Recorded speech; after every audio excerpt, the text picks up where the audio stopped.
Hello, everybody. We're meeting again, me and Maria Cernat, my colleague from Romania. Today, we're going to be discussing Romania, and our starting point is going to be a tragic event, a horrifying event, which happened a couple of weeks ago in Romania. Maria, can you tell us briefly what exactly happened? What was this criminal case that shook the entire country and the society? Well, it will probably take me hours to tell you all about it, but I will try to make it brief. What really happened was that on the 25th of July, a girl, Alexandra Măceșanu, went missing. Her parents apparently, no, that was actually on the 24th of July. Her parents went to the local police. She's actually from a small village near a town in a southern part of our country named Caracal. Her parents went to the police station to report a missing person case.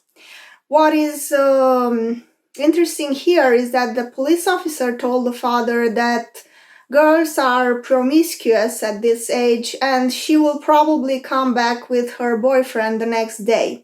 So the first really infuriating thing was that the police didn't take the father seriously. So what the police officer told the father was, you come back the next day, that is on the 25th of July, and if she's still missing, then we are going to do something about it.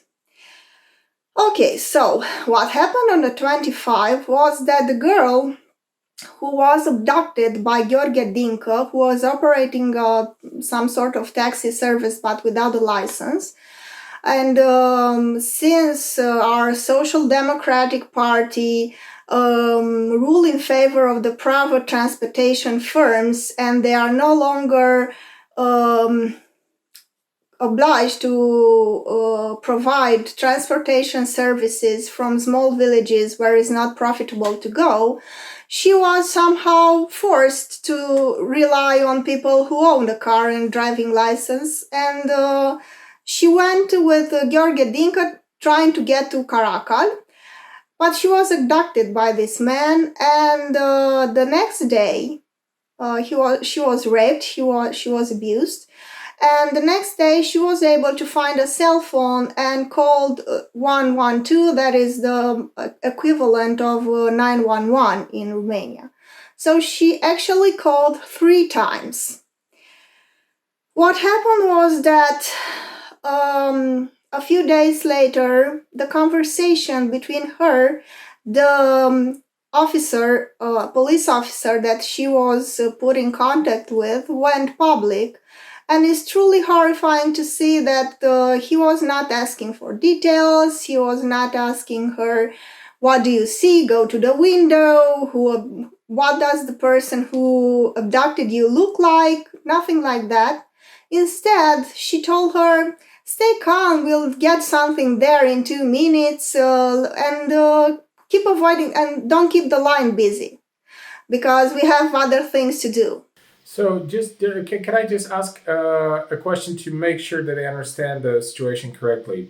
So, it was first the father who contacted the police. The police dismissed On the him. 24th. All right, the police dismissed him because they said like, "Oh, come on, it's just a daughter who's I don't know, in a teenager. She's probably gonna be back with her boyfriend, whatever, a day later or something like this." The father goes home. Then the police is actually contacted by the girl. Yes, she called 911, and she said, he's coming, he raped me, I was abducted and raped. I mean, she said those things, and the police officer told her not to keep the line busy because there are other people calling.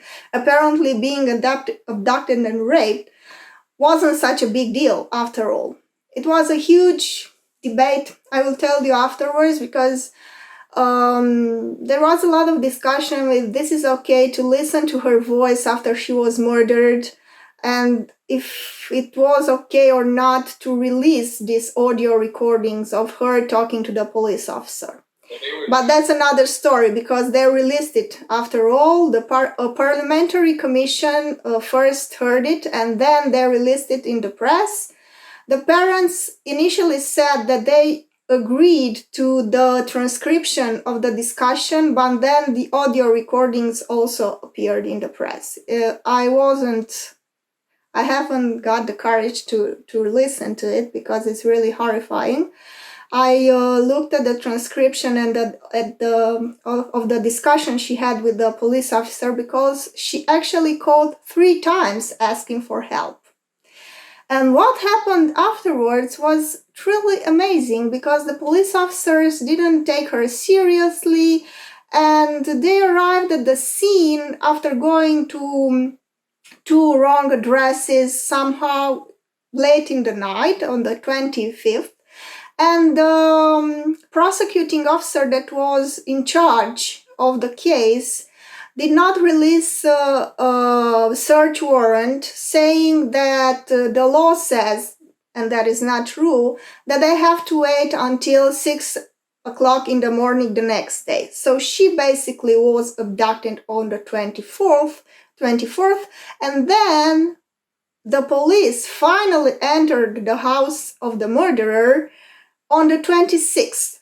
So the police basically let the person murder her because they did not intervene while she was still alive because they had this dismissive attitude, like nothing. Yes, dismissive, misogynistic, and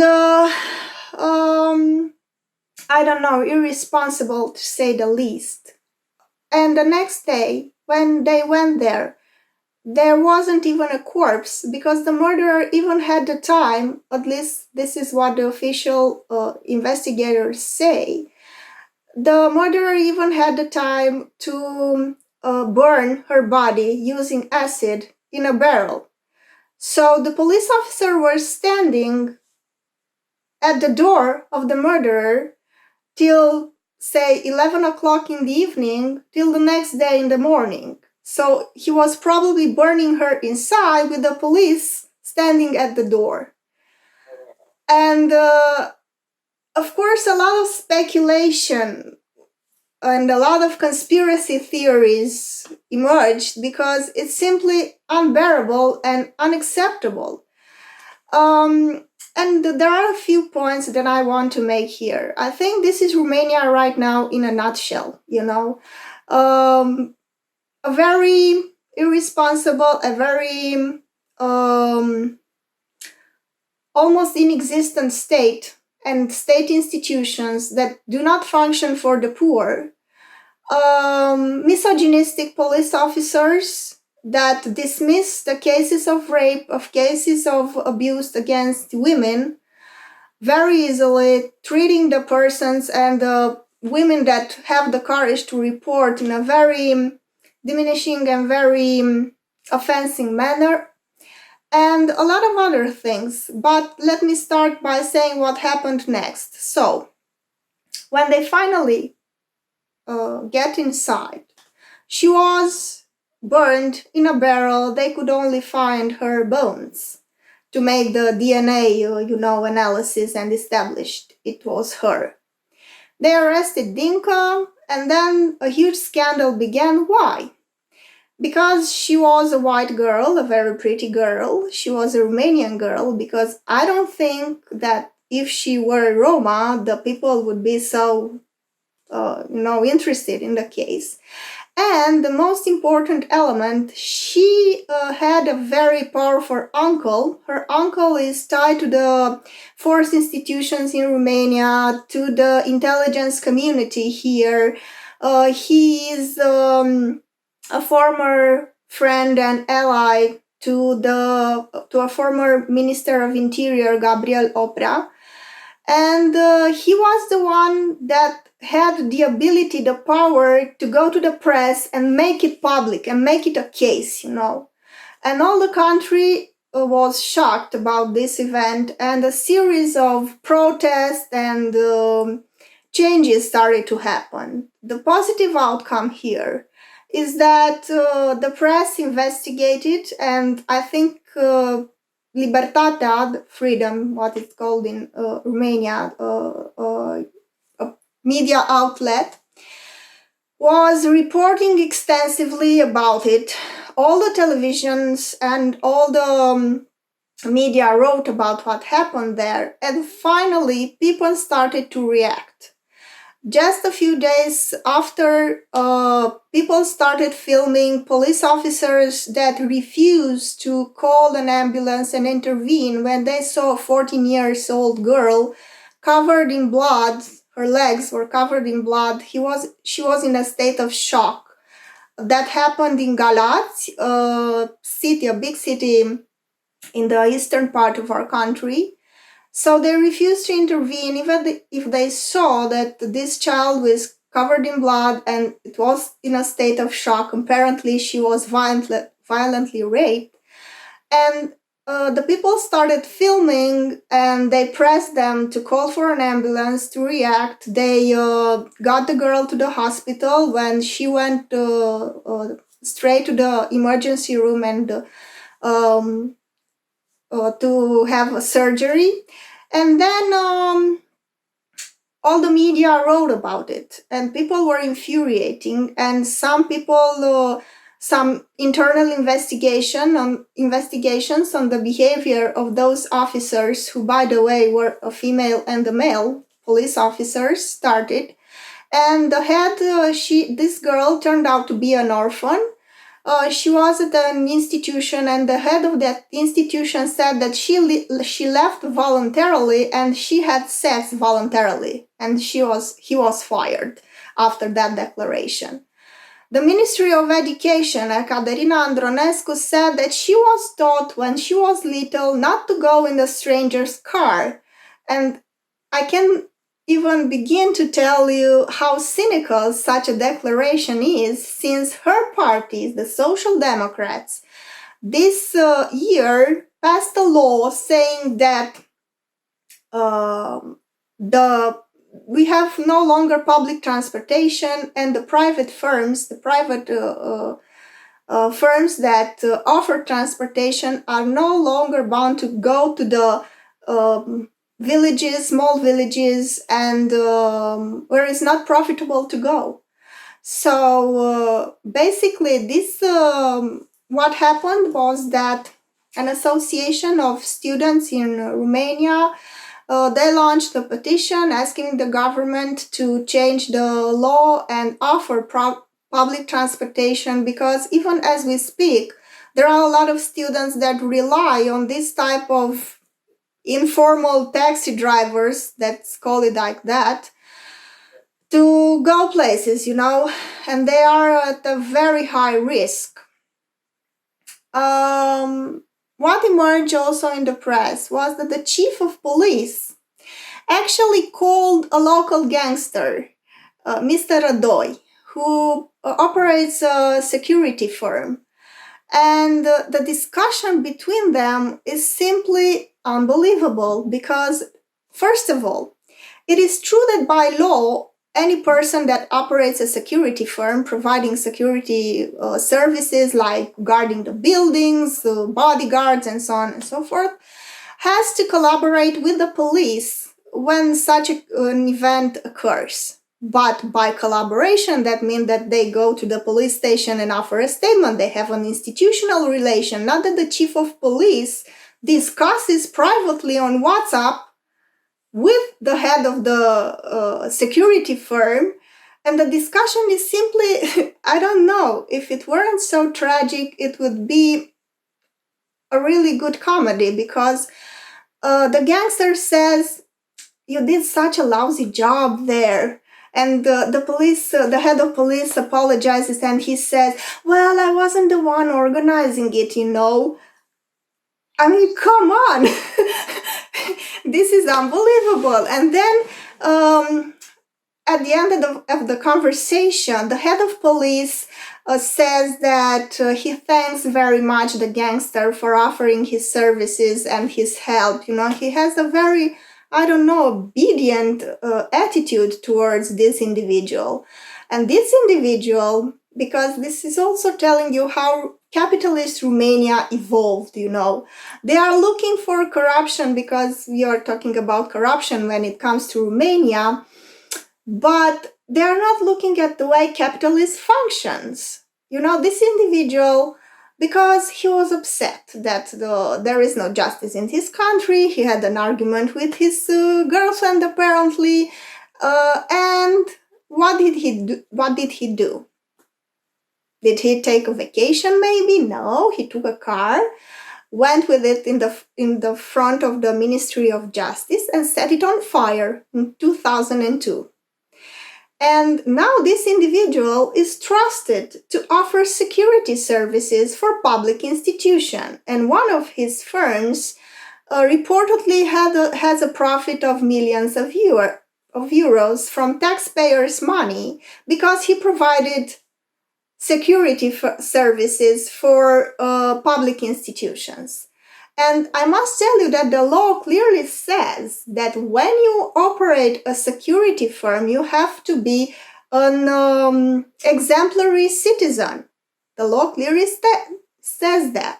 And the police and the secret services have to investigate, even if you have a criminal record, if you are a violent person, if you have all sorts of problems, you know. And how is taking a car and setting it on fire in front of a public institution a proof of outstanding citizenship?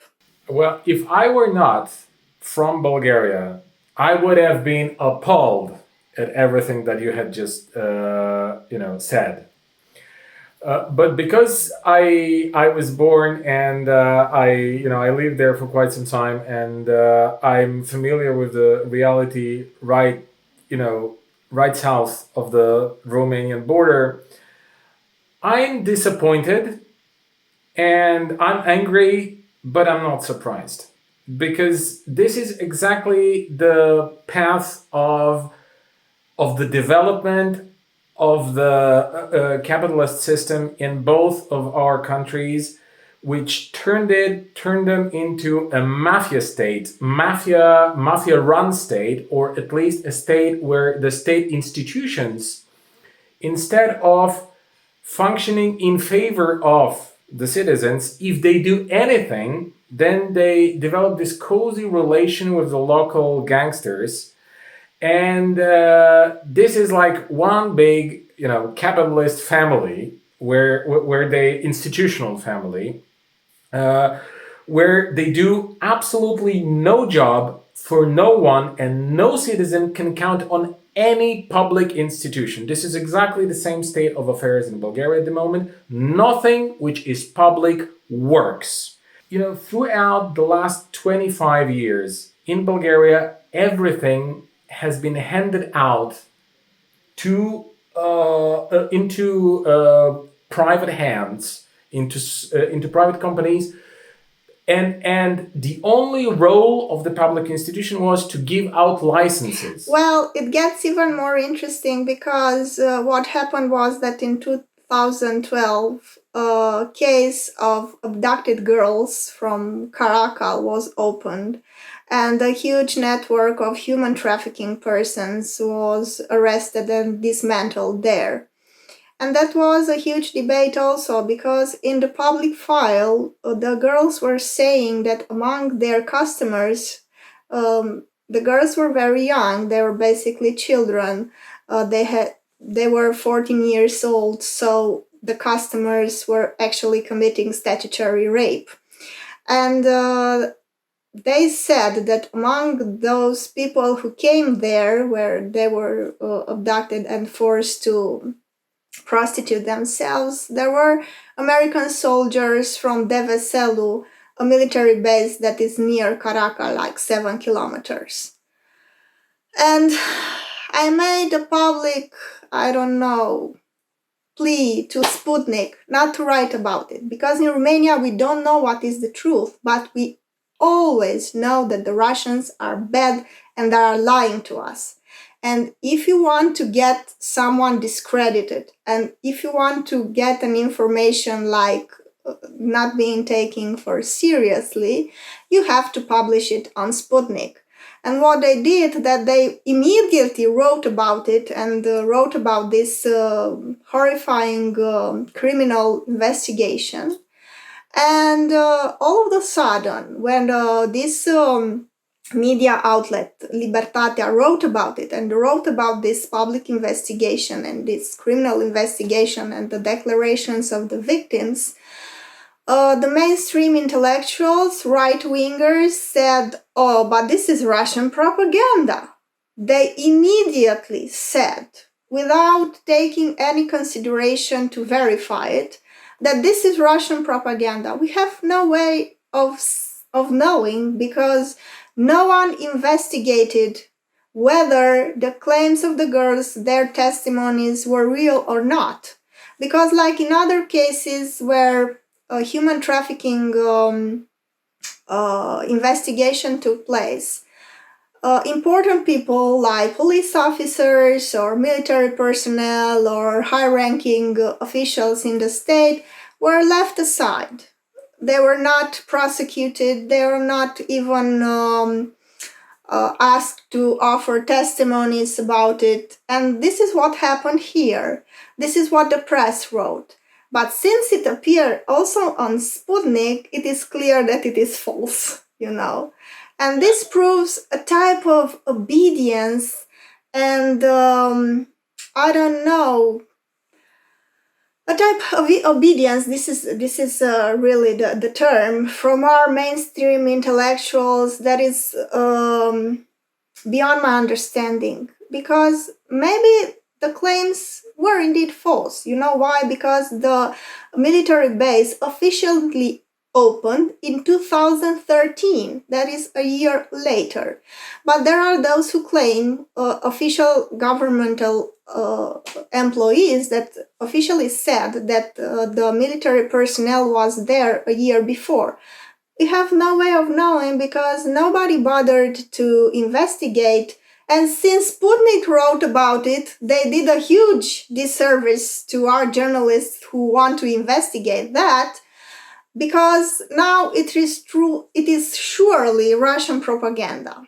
Yeah, okay, well, but let me just summarize that. So in 2012, some young women, girls, maybe children, reported that they were raped by American soldiers, right? Yes. Okay, and this appeared in a criminal investigation that dismantled a human trafficking network.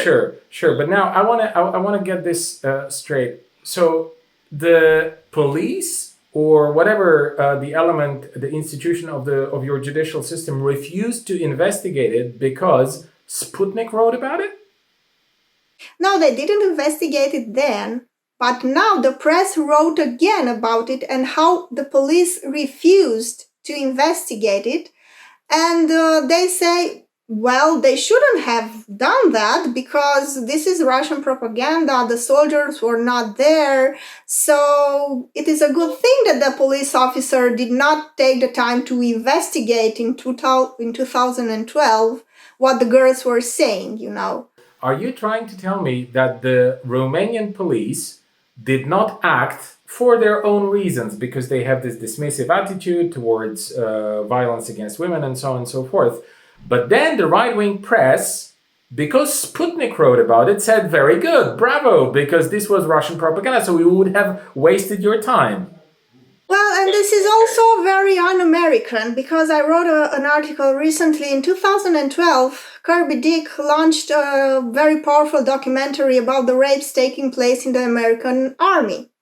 So that meant that the Secretary of Defense then said that it was an outstanding job and changed the system, and now the victims of rape in the American Army, that is American women serving along with American men, their colleagues, have the possibility of an independent trial because they didn't have that possibility before that documentary.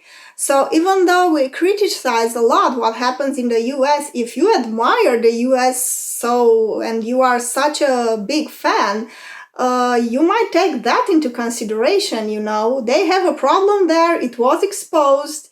The documentary won an Academy nomination to the Oscars, that is, and received several Emmy Awards for outstanding journalism. So if you are such a big fan, and maybe you should look at that type of, attitude. Okay, but we spoke briefly about how the deregulation and how the privatization and how the withdrawal of the state develops these conditions for dangerous criminal activities. But that's one thing. But then there's the second element, which I think we should bring in, which is the allowance and the dismissive attitude towards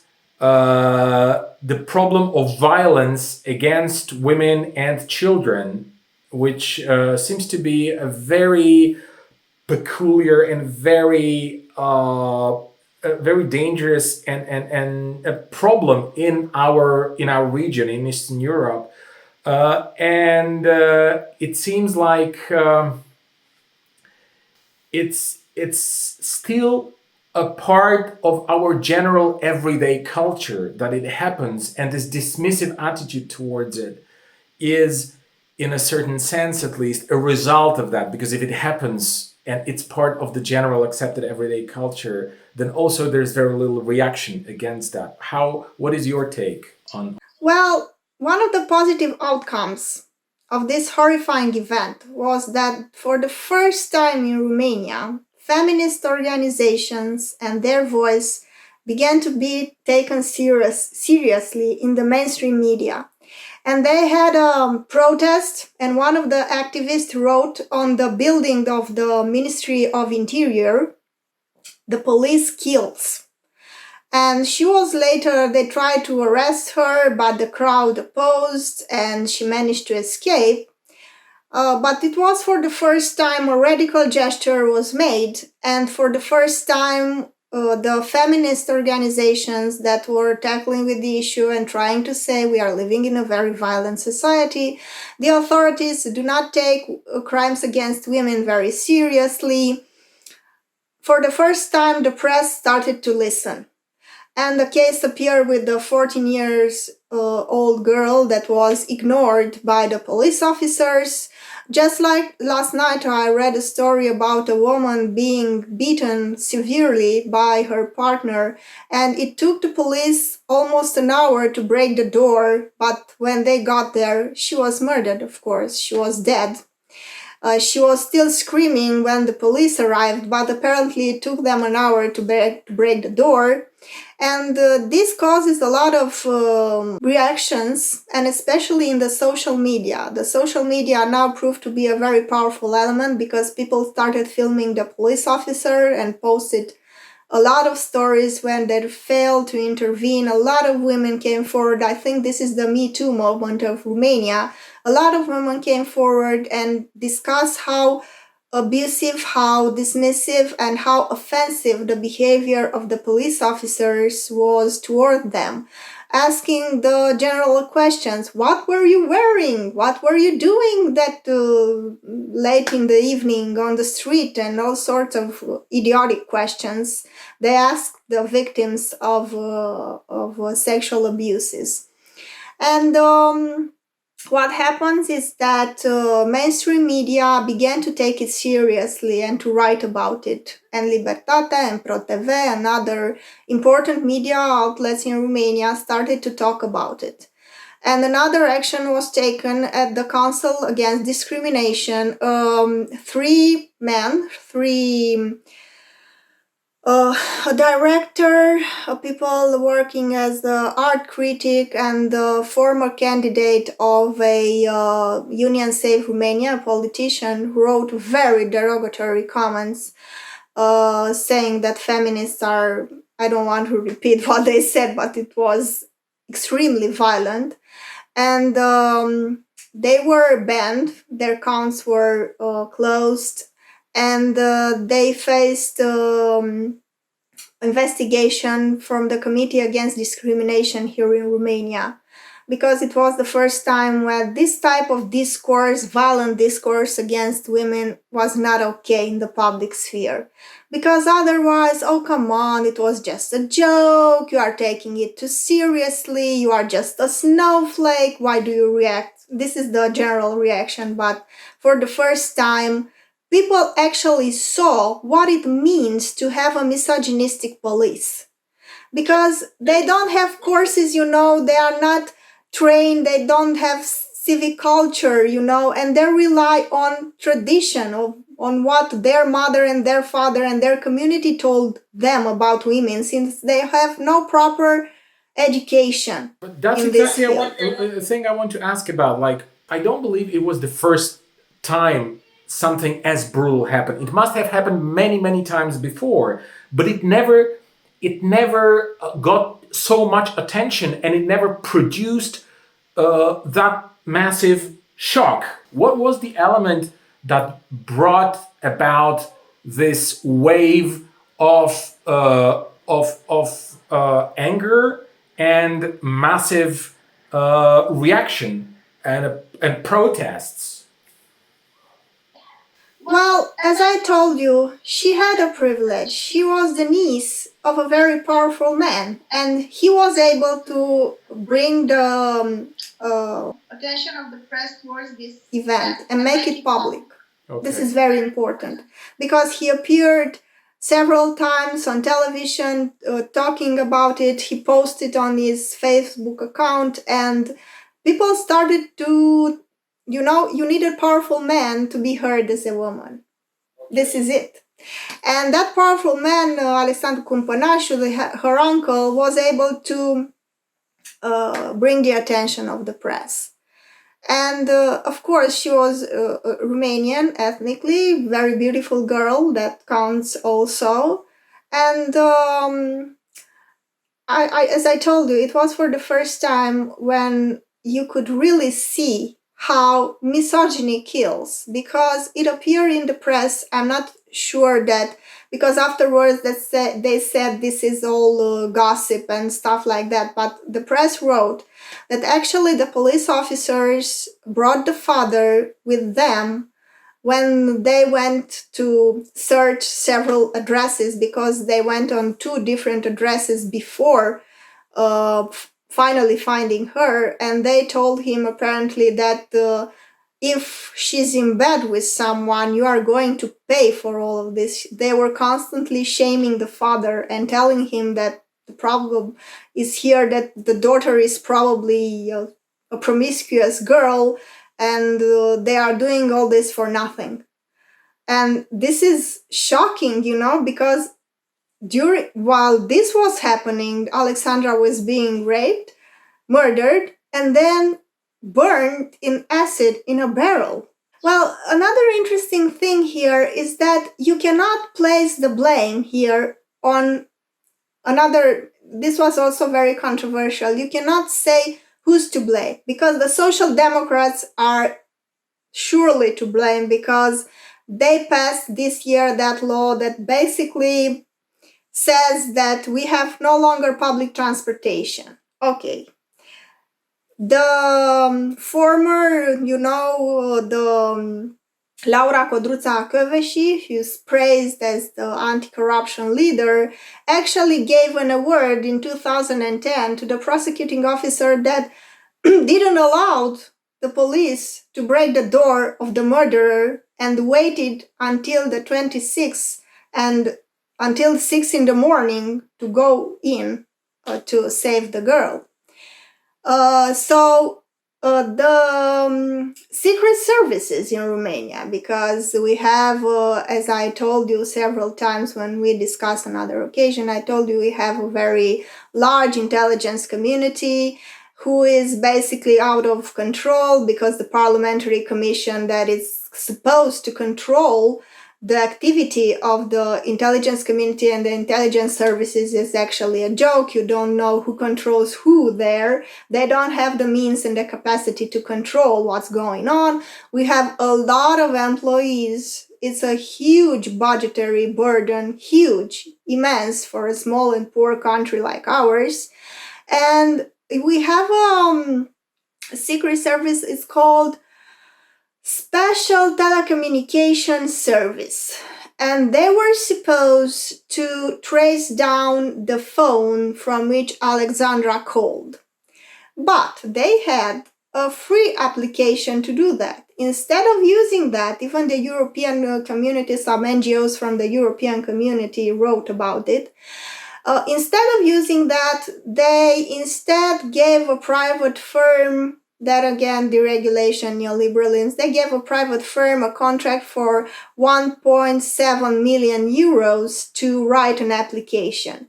But the way they gave the contract was not really okay, because they ended up in court with accusations of corruptions brought against them, because someone handed over to a private firm that they had connections with, and so on and so forth. So you have here, the whole institution, the social democrats that claim that they are social, and they basically rule in favor of the private firms of transportation, offering transportation. You have Laura Codruța Kövesi, the goddess of justice here in Romania, praised as the perfect leader of anti-corruption, who gave an award to the prosecuting officer that didn't allow the police to break down the door of the murderer.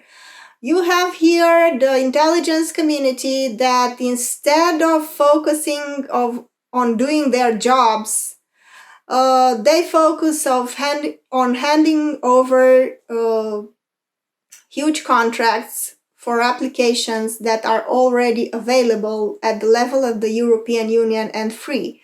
So you have here, the perfect, painting of the whole situation in Romania. This case, also, you have the misogyny of the police and then of the force institutions in general in Romania.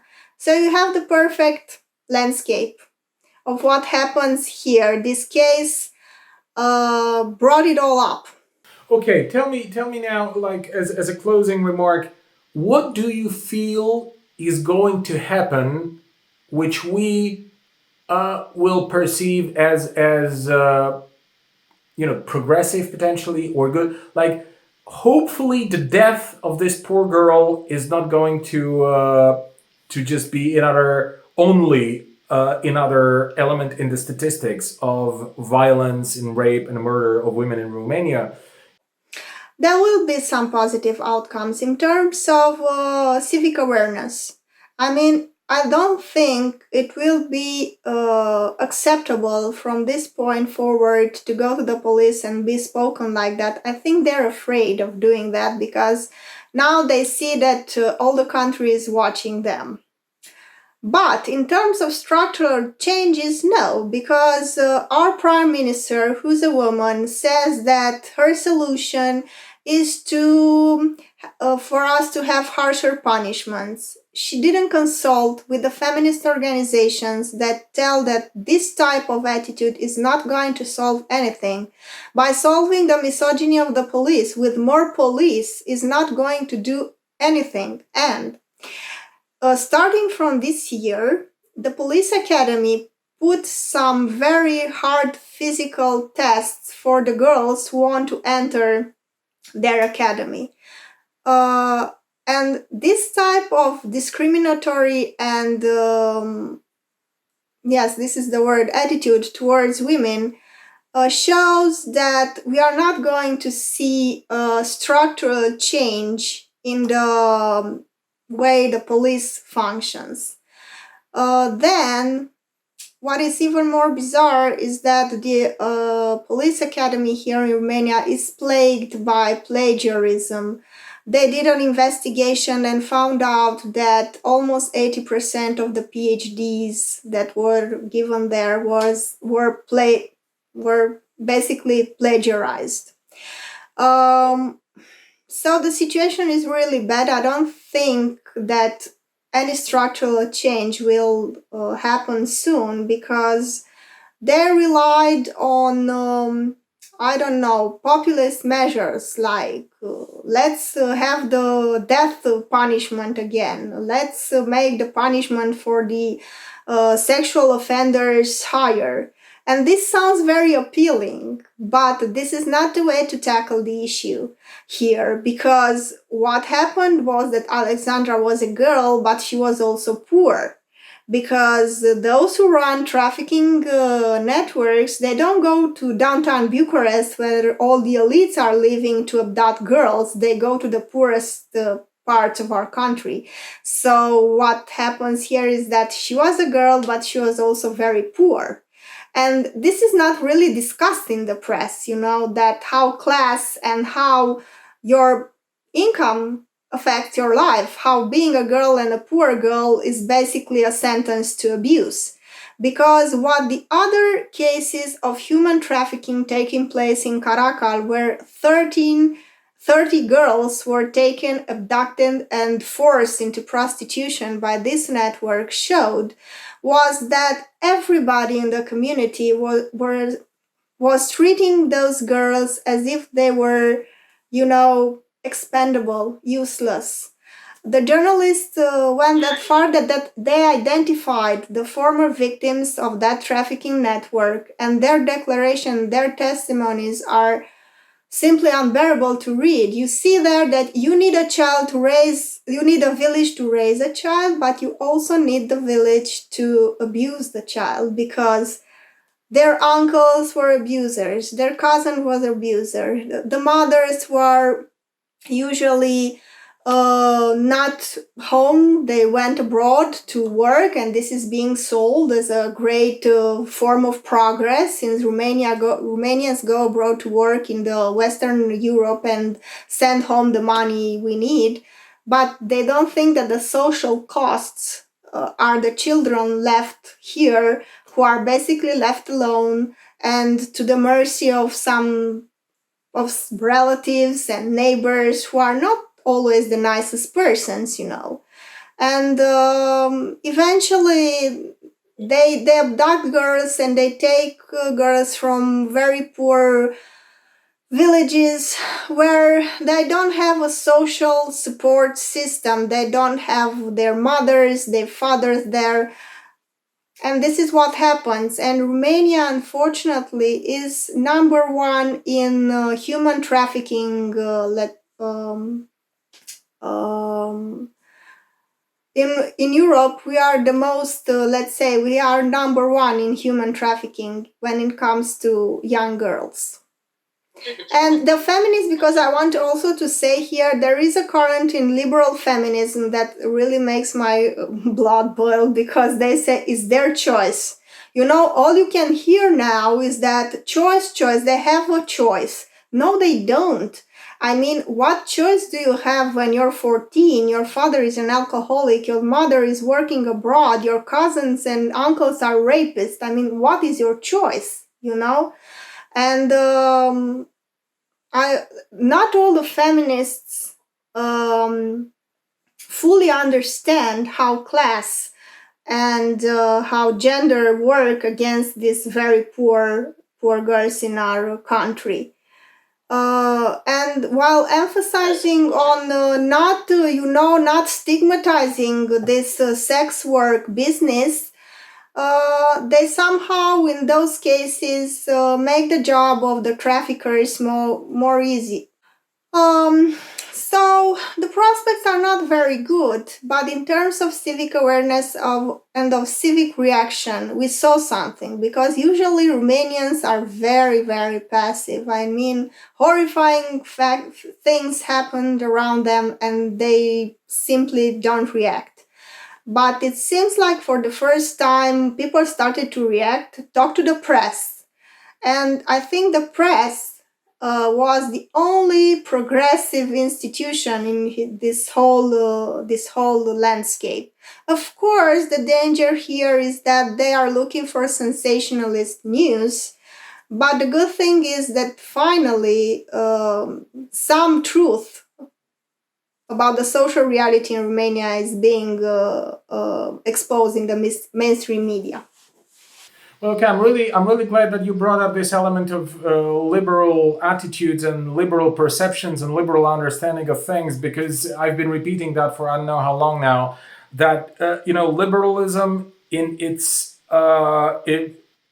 form that is currently entertained in the West for our societies, especially for our poor societies in Eastern Europe, that normally means like imposing liberalism and imposing liberal culture and imposing liberal ideas about how communities are formed. That's just pure destruction. That's exactly what it means for our communities, that everybody lives and works for themselves individually, in a self-focused manner, and everything is basically everything that happens to you is just your a chain of choices that you have made. Some of them might have been wrong, some of them might have been good choices, but it's all a matter of choice or all a matter of contract. Well, it's definitely truth. And I told you, even in so-called progressive movements, there is a lot of debate about how to treat those people who traffic their bodies for money. Because there are those who say, as I already told you, that, well, this is a choice, and you have to respect that, and you are backwards and stupid because you don't understand it. But when it comes to such tragic events like 14 years old girls being taken away, and they are being taken to the countries where they liberalized this type of, let's say, work, like Germany, like Great Britain, and they are taken there and forced into that. That is actually sexual slavery. I read several articles about it, since I told you that Romanians and poor children and women are the most trafficked persons in the European Union. And they are basically, running this network that it's very lucrative business, because once such a sexual slaves become pregnant, they could sell their babies for like 20,000 euros. So a lot of money is being made.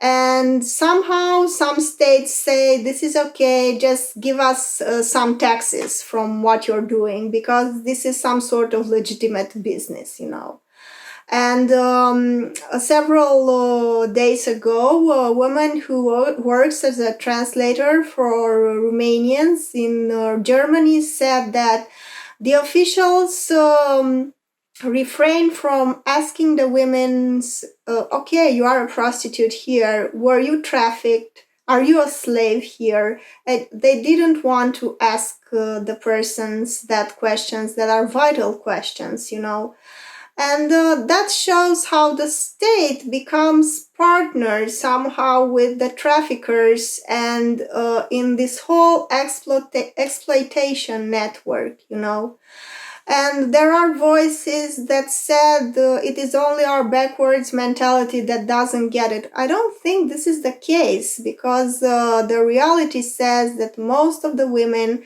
are actually that are engaged in this type of activity are actually being trafficked and are there against their will in the most brutal and violent sense.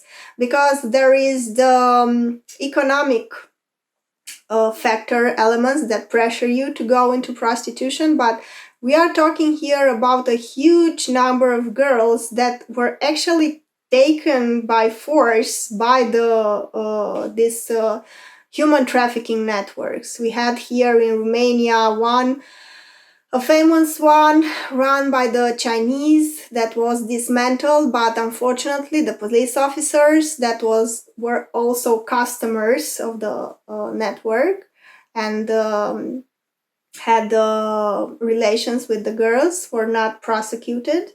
We had this case run by a local gangster called the Shark that was dismantled in 2012, where 30 girls were abducted.